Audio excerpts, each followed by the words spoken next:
Hai, masih bersama saya, Mr. Z Bicara. Tentu saja bicara tentang kebenaran berdasarkan fakta, data, dan realita. Teman-teman, sidang gugatan cerai Baim Wong kepada Paula Verhoeven di Pengadilan Agama Jakarta Selatan ini memasuki tahap akhir sidang. Saya mendengar kemarin katanya hari ini akan ada sidang, putusankah atau kesimpulan. Saya belum paham. Yang jelas ini sudah sidang ke-18 kali kalau tidak salah. Dan kali ini sidang pembuktian telah memasuki pada waktu tergugat untuk membuktikan. Informasi bahwa setelah sidang pembuktian akan ada yang namanya kesimpulan. Setelah kesimpulan akan dibacakan putusan. Nah teman-teman, sebelum kita menunggu apakah kesimpulannya sudah ada, kalau kesimpulannya sudah ada maka tidak lama lagi akan diputuskan siapa sebenarnya yang berhak mendapatkan hak asuh anak dan bagaimana status suami istri antara Baim Wong dan Paula Verhoeven.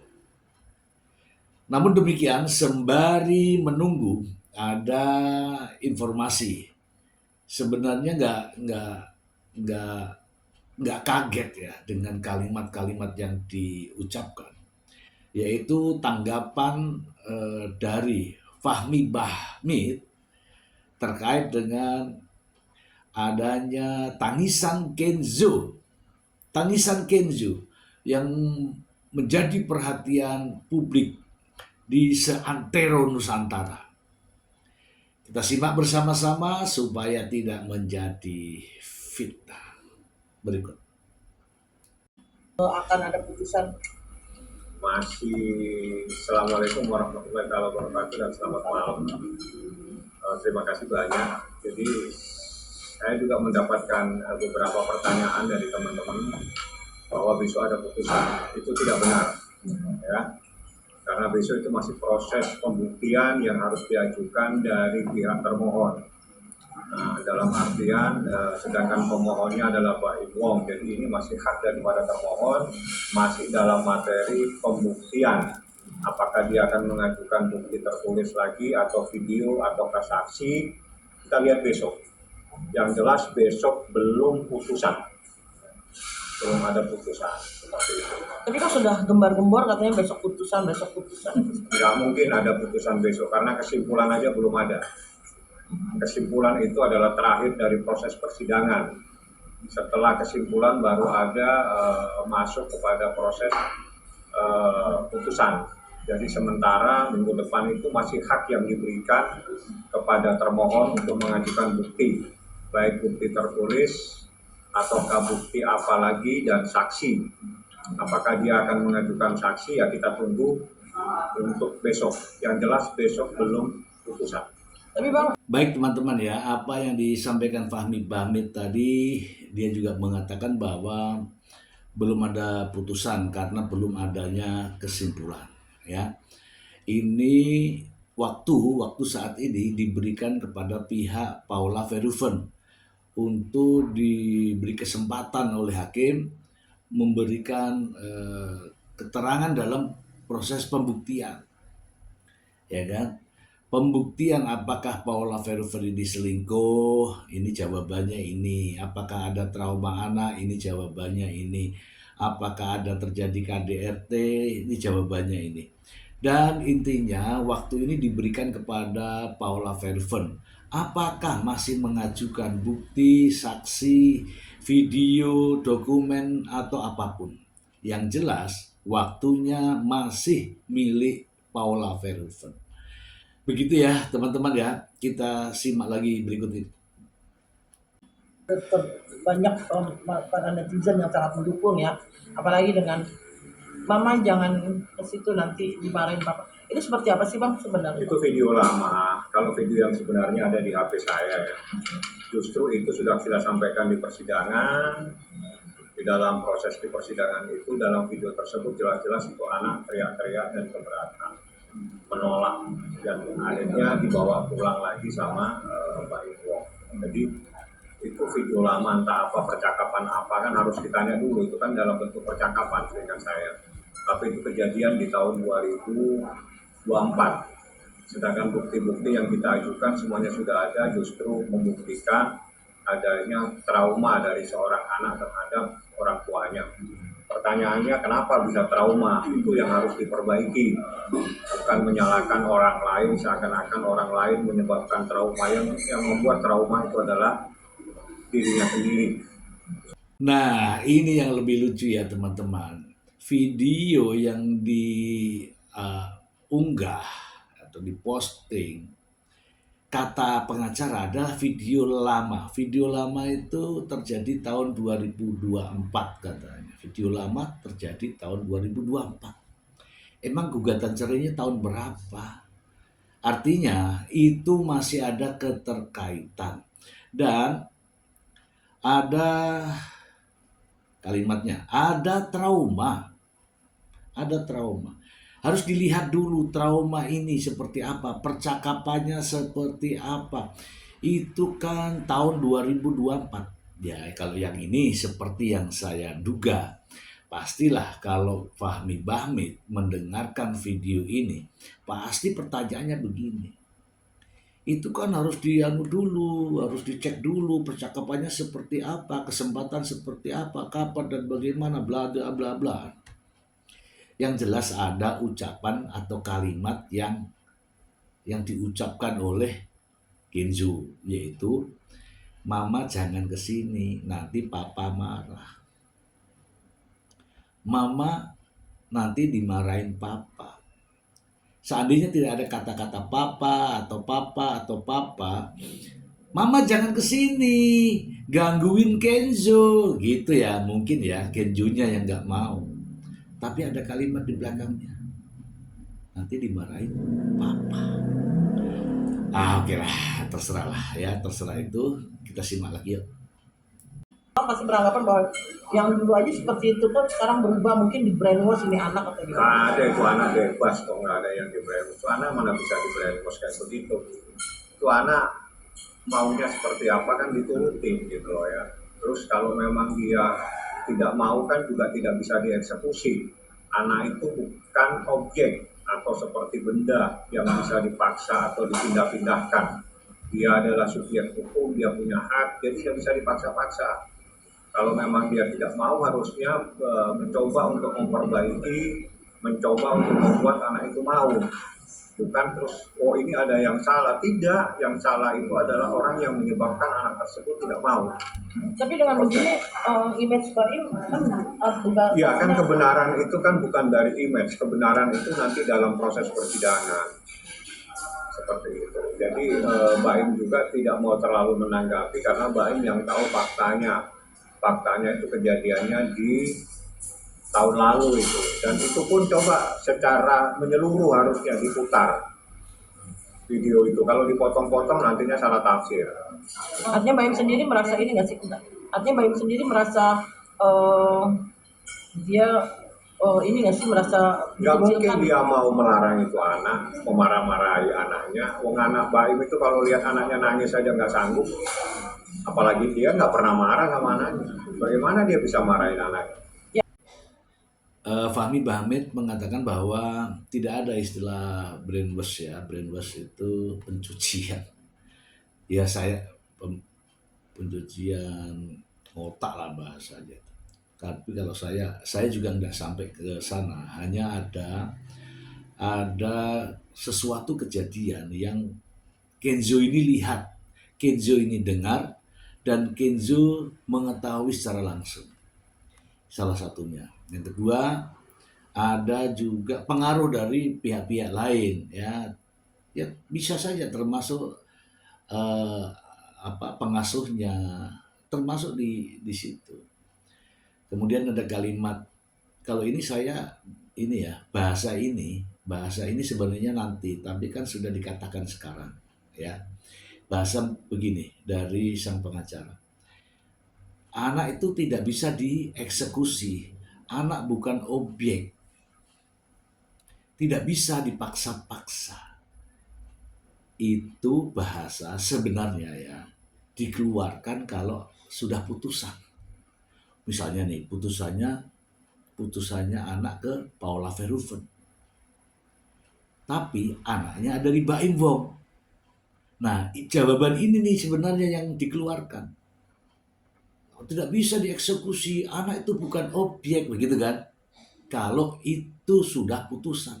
Tapi rupanya dari sini kita sudah bisa lihat bahwa nanti pun kalau sudah ada putusan dan anak-anak berada di tangan Baim Wong, pasti akan bahasa ini. Tidak bisa dieksekusi karena anak-anak bukan objek. Kita tunggu aja itu, ya. Kita tunggu saja. Ini sudah ada rencana kalimat-kalimat itu nanti. Namun sudah diucapkan sekarang. Kita simak lagi yuk. Terakhir kan Nah makanya itu kan video itu harusnya secara menyeluruh. Yang kedua, video yang terbaru juga ada dan ada di HP saya, itu yang kita sampaikan ke persidangan bahwa memang betul anak ini trauma. Yang kedua, berdasarkan keterangan ahli 2 dan ahli 1, ahli kedokteran. Jadi semua ahli dokter yang ahli di bidangnya itu menyatakan anak tersebut trauma. Jadi harus ada penyembuhan terhadap anak tersebut. Nah harusnya jika dalam situasi seperti ini itu nggak boleh dong terus tiba-tiba, oh ini karena yang salah ayahnya atau siapa. Tapi yang terpenting itu kenapa anak ini trauma itu ada di dalam proses persidangan. Dan itu adalah keterangan ahli seperti itu. Tapi Bang, Nah, seperti biasa, begitu ada bukti-bukti selalu mengatakan itu tidak valid, itu tidak utuh, itu tidak membuktikan dan sebagainya. Itu selalu kalimat-kalimat itu. Saya sampai hafal dan ternyata benar. Ketika dikaitkan dengan adanya video itu dikatakan sebagai video yang tidak utuh. Dan dia selalu mengatakan, aku punya, ada di dalam handphone saya. Bahkan tetap mengatakan bahwa sesuai dengan keterangan ahli, ya ahli kedokteran misalnya, bahwa anak-anak itu mengalami trauma. Traumanya karena apa? Ya harus dipelajari dalam-dalam. Jangan menunjuk penyebabnya adalah Baim Wong. Kalau nggak penyebabnya Baim Wong, pastilah penyebabnya adalah Paula Verhoeven begitu. Sekarang pertanyaan saya ini, kira-kira ibu mana yang tega membuat anaknya trauma? Iya kan? Ibu mana yang kira-kira tega melihat anaknya trauma? Yang jelas kalau menuding Paula Verhoeven jelas tidaklah ya. Karena ibu tidak akan membuat anak-anaknya trauma. Itu sih dari saya. Mari kita simak lagi berikut ini. buka aja Bang. Nggak perlu kita buka, kan ada di persidangan. Artinya kan selama ini yang Paula bisa kan Bang gitu loh. Baim bukan tipe yang seperti itu. Dia nggak suka yang begitu dibuka sama dia. Udah biarin aja lah. Kan itu kan ada di fakta persidangan. Tapi kalau teman-teman media nanti dapat, saya nggak tahu dari mana, ya silakan. Yang jelas videonya memang seperti itu. Di mana anak tersebut pada saat Baim pulang, anak itu dipaksa, dirayu supaya anak tersebut mau datang. Mau ikut supaya datang ke rumah termohon. Artinya kalau memang kita dapat gambar itu boleh kita posting atau Ya silakan, itu kan urusan hak Anda bagaimana Anda mendapatkan sumber berita kan seperti itu. Tapi kalau Baim dia tidak mau. Ya, artinya dari pihak Baim sendiri tidak mempermasalahkan kan kalau Tidak ada kita masalah. dapat. Tidak ada masalah kalau bisa dapat seperti itu, silakan.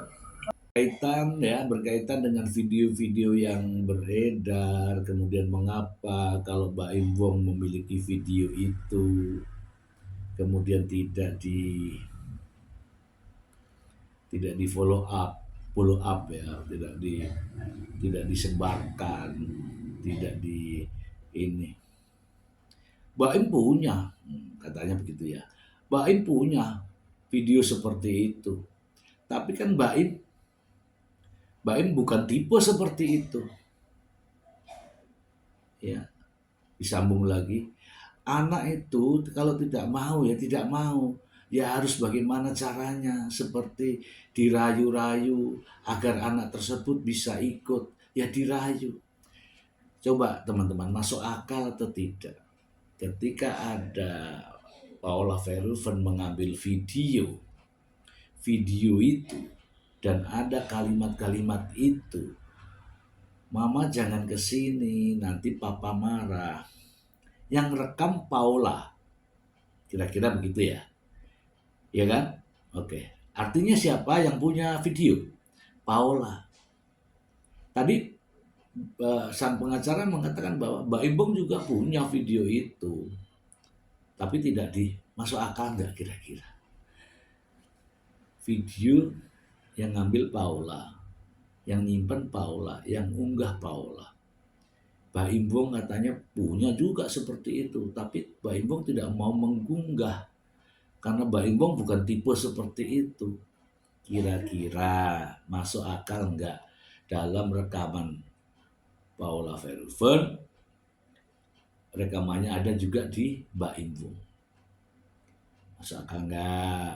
Ya tinggal teman-teman yang menilai ya. Oke, dan saya juga memiliki, nggak perlu saya jawab ya, yang menjawab biarlah psikolog. Memiliki rekaman psikolog ya, berikut ini. Guys, tolong perhatikan baik-baik video ini.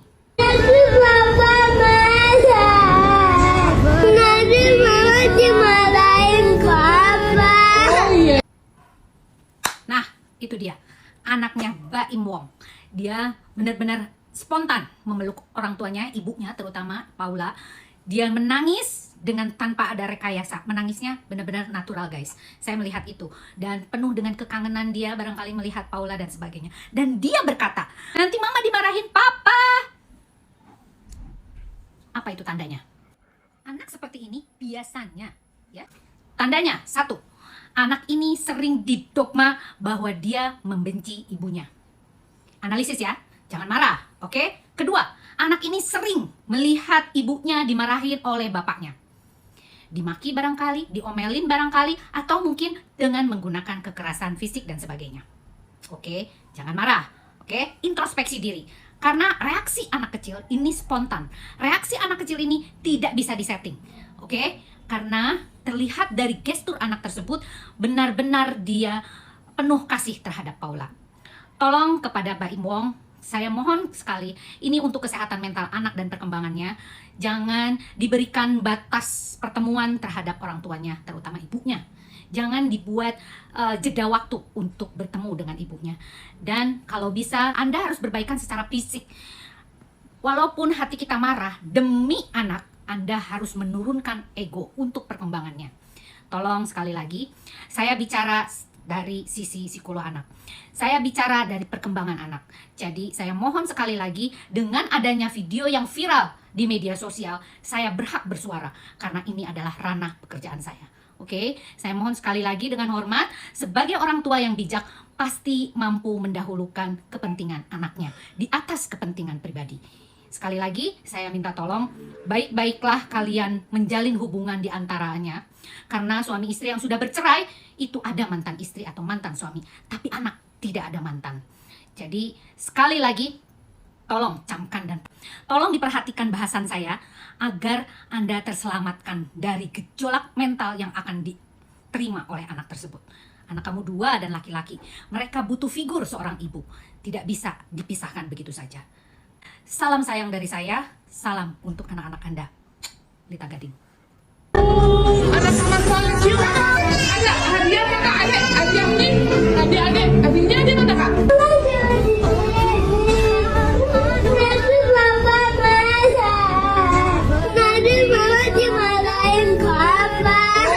Kak, papa tuh baik, Ade. Papa nggak sampai mama kok sayang. Assalamualaikum.